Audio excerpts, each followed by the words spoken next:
Cette équipe de l'Agence de sécurité alimentaire philippine est en mission. Elle ratisse ce marché de la capitale Manille à la recherche d'un produit contrefait.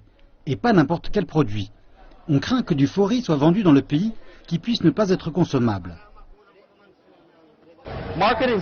Les inspections dans les marchés sont une fonction normale de l'autorité nationale de l'alimentation des Philippines. Les inspecteurs se rendent dans les marchés comme celui-ci pour surveiller les prix et aussi voir s'il se produit de la contrebande. Mais à présent, ils y contrôlent aussi s'il se vend du riz synthétique.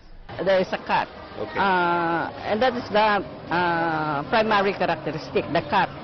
And if it's fake? And if it's fake, there is no cut. That's it? Yeah, that's it. That's how easy it is? Sometimes not. Sometimes not. Ainsi, lorsqu'une femme au foyer du sud des Philippines s'est présentée avec un échantillon de ce qu'elle suspectait être du riz contrefait, le gouvernement a fait analyser celui-ci en laboratoire et a trouvé qu'il contenait du phtalate de dibutyl, une substance utilisée dans les plastiques.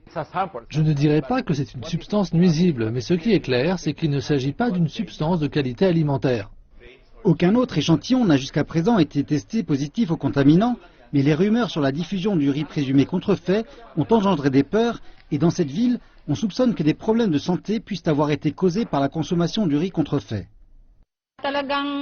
C'est vrai, un de nos voisins a souffert de graves maux d'estomac après avoir consommé ce qu'il pense être du riz contrefait. Les habitants se disent très prudents. Nous n'achetons du riz qu'aux vendeurs à qui nous avons toujours acheté du riz. Mieux vaut prévenir que guérir, disent-ils. Après tout, le riz est l'aliment de base présent sur la table de toute famille philippine.